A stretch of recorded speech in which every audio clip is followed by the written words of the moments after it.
CPNS dan ASN. Bertemu lagi dengan saya Siti Fatimah. Kali ini saya akan membahas mengenai manajemen ASN. Manajemen ASN adalah pengelolaan ASN untuk menghasilkan pegawai ASN yang profesional, memiliki nilai dasar, etika profesi, bebas dari intervensi politik, bersih dari praktik korupsi, kolusi, dan nepotisme. Manajemen ASN lebih menekankan pada pengaturan profesi pegawai sehingga diharapkan akan tersedia sumber daya ASN yang unggul dan selaras dengan perkembangan zaman. Berdasarkan jenisnya, pegawai ASN terdiri atas pegawai negeri sipil atau PNS dan pegawai pemerintah dengan perjanjian kerja atau PPPK. Pegawai negeri sipil atau PNS merupakan warga negara Indonesia yang memenuhi syarat tertentu diangkat sebagai pegawai ASN secara tetap oleh pejabat pembina kepegawaian untuk menduduki jabatan pemerintahan dan memiliki nomor induk pegawai secara nasional.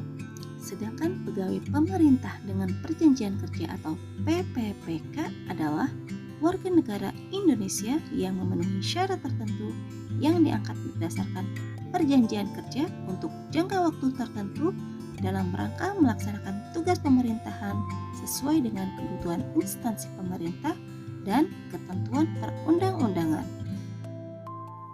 Manajemen PNS pada instansi pusat dilaksanakan oleh pemerintah pusat, sedangkan pada instansi daerah dilaksanakan oleh pemerintah daerah sesuai dengan ketentuan peraturan perundang-undangan.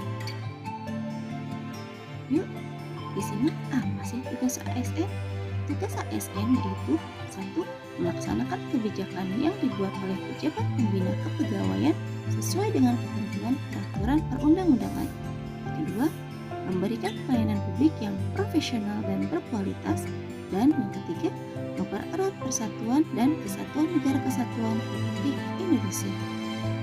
Seorang PNS berhak memperoleh gaji, tunjangan dan fasilitas, cuti, jaminan pensiun dan jaminan hari tua, perlindungan dan pengembangan kompetensi. Sementara itu, PPPK berhak memperoleh gaji dan tunjangan, cuti, perlindungan dan pengembangan kompetensi. Dalam Undang-Undang ASN disebutkan bahwa profesi ASN berlandaskan pada kode etik dan kode perilaku yang bertujuan untuk menjaga martabat dan kehormatan ASN.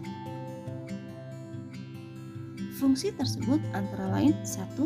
Sebagai pedoman panduan birokrasi publik atau aparatur sipil negara dalam menjalankan tugas dan kewenangannya agar tindakannya dinilai baik.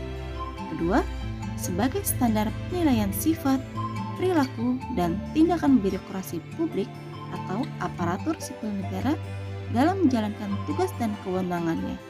Dan ketiga, sebagai etika birokrasi penting sebagai panduan norma bagi aparat birokrasi dalam menjalankan tugas pelayanan pada masyarakat dan menempatkan kepentingan publik di atas kepentingan pribadi, kelompok, dan organisasi.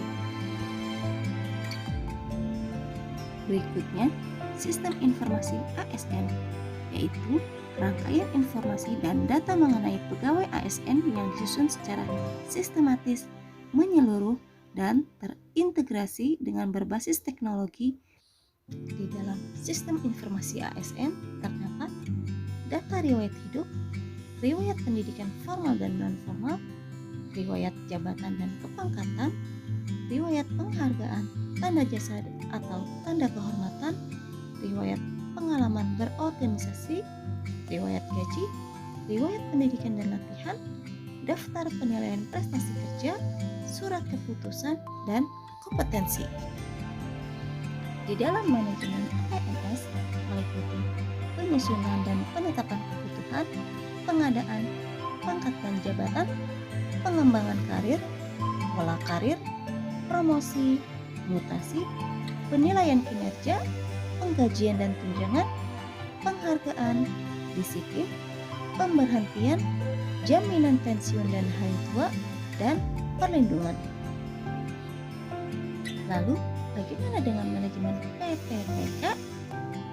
Manajemen PPPK meliputi penetapan kebutuhan, pengadaan, penilaian kinerja, penggajian dan tunjangan, pengembangan kompetensi, pemberian penghargaan, disiplin, pemutusan hubungan kerja, dan perlindungan.